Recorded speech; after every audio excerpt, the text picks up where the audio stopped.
Hello and welcome to Strategic Mind.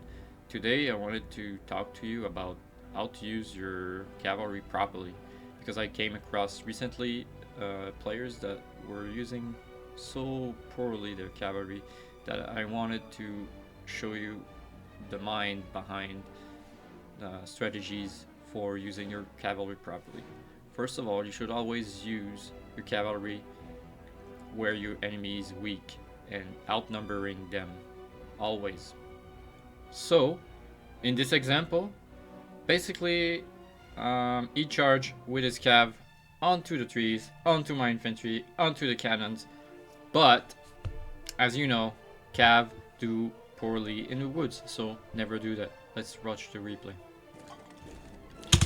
So in this position, I thought he would be suicidal for his cannon to go on the left flank because he only having a few men in the front line in the middle of the field that could maybe go defend it and have a bunch of units plus my cav that's coming this way, but you'll see.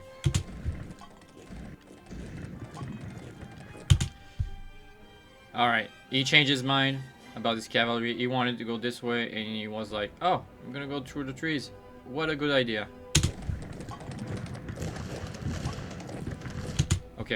Okay, there's two reasons why you should not charge anyone in the trees.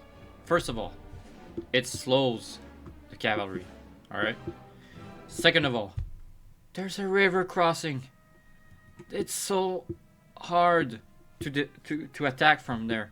It's so hard. Never cross a river to attack like this. It's so easy to defend. So easy. Never do that, please. Ever.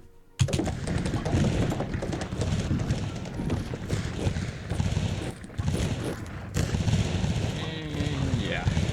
This cavalry are retreating. So we started to have 4 cannons, which is not that bad. 10 cav hussars, and only though 10 infantry line. But the thing is, I thought that he would be just trying to defend and go with his cav to attack on the flanks of my units that were gonna attack him. But no, he decided to fully charge right off the game. And this is what you should never ever do with your cavalry. Charge at frontal units that are fully capable of defending. Alright, this unit is fully capable of defending against any cav. Alright, even though you go on the side, it will eat some damage, yes, but no, don't do that ever, please. There's a bunch of units here behind. Can protect him. What, you know? You don't want to do that. Please, never do that.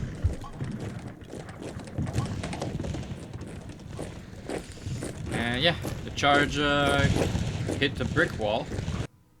This is a perfect example. You could replace the one in the middle with an infantryman of any kind and have him to charge or just shoot and advance. And those two would go around and attack the flanks. That's what you should always do.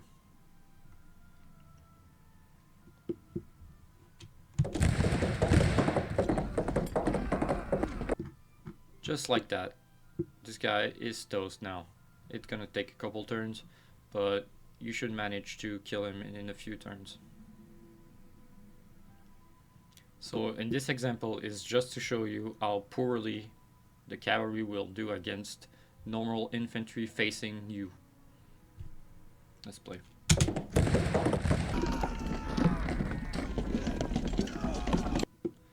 So as you can see right now, it took 3 turns, and the infantry that were full HP, full organization, and your cavalry was full HP and full organization. Now the tide has turned and you are gonna go home with no cavalry left.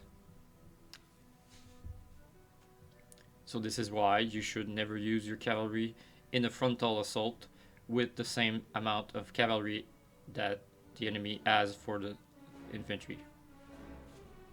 So in this example, it's just to show you that what you should actually do to engage 3 infantry with your cavalry only. If you would have infantry instead of those 3 that are facing in the middle, that would be better actually. But in this example, I just wanted to show you that it's possible to have your cavalry do the same thing as infantry when you have outmatching numbers.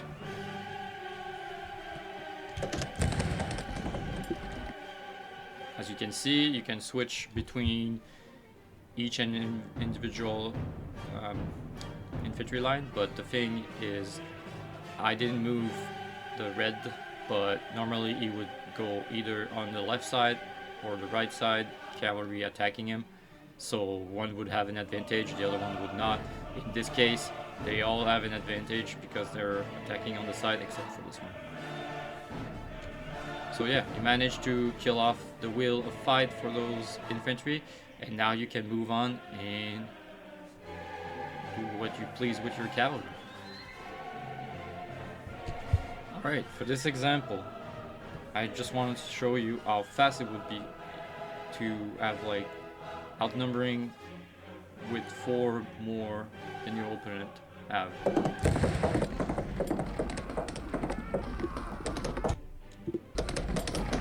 So yeah, it didn't take long and cavalry already managed to surround them and kill them off, basically. In this example, I just wanted to show you what damage it would be dealt if you would charge with 3 cavalry against 1 single infantry from different directions, and see what you would do as damage. So as you can see, the one facing on the side received the most damage, then the one facing back received the second most damage, and the one facing forward received the least amount of damage. But because you have the number advantage, you can always come back with your cavalry and go back behind him and on the side. The side will always be the best option for any type of engagement for your cavalry. So yeah, always attack on the flank of your enemy. This is the best option you have for any type of engagement with cavalry. So you have here the perfect example of what you should do when you want to attack the artillery with your cavalry. First of all, always have the advantage of numbers. He's got 3 units here, 3 units there, in total of 6. You have 3 units going on the left, 4 units going from the central to the right. So always have an advantage, either by 1 or by multiple more, but always have the advantage of numbers. Even though these units don't really count, they will still shoot if they're not engaging in melee combat.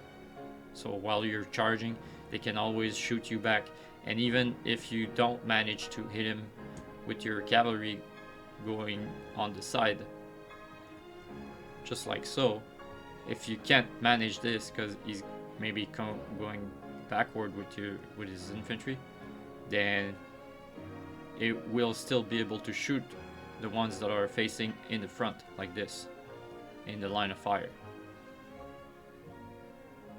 So as you see over here, he can still shoot over here on the side. Maybe he's gonna hit his infantry, and if he does, then that's very bad for him. But sometimes you can get away and get some side shots easily, like so, on the side of your cavalry. This guy is not still engaging because the infantry blocked his way. It's still good, but at the same time, his cannon could face this direction like this and shoot him. Same thing with this on the right. You want to go around and not get blocked by the infantry corner over here. So that's why I'm engaging directly in the front with those 2 cav.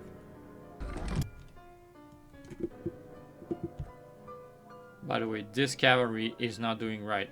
What you should have done, you should have moved back and engaged the cannon only without touching any infantry. So that way it would do the damage directly to the cannon, just like this one happened. This one could be alone isolated with the cavalry and the cannon without touching the infantry. That's what you want to do always, so you can take it out first and have your advantage even greater with the numbers of units fighting. And yes, you may sacrifice some cavalry for those engagements, but at the same time, it's for the greater good. A cannon will always be worth 1 or 2 cavalry, but if you get 3 of your cavalry down, then a cannon is not that much worth. So in this situation, even though I lost 3 of my cavalry, he still only have 2 infantry and lost all his cannon and 2 of his infantry. So the damage is now dealt, and for the late game it will be in your favor. So yeah, most of the time you're never gonna use your cavalry properly to engage, so you just need to surround your enemy, but never engage where your enemy has greater number, and don't engage on a fair fight. Always go for a fight that you always have the advantage with your cavalry, because you'll lose 100% of the time, either by having infantry that are low morale or by having the number on your side. You can always mix your cavalry with some infantry to help you for the fight and winning engagement like that. So thank you very much for watching this video. I hope this helped you a lot, and let's see you on the battlefield. Thank you. Bye bye.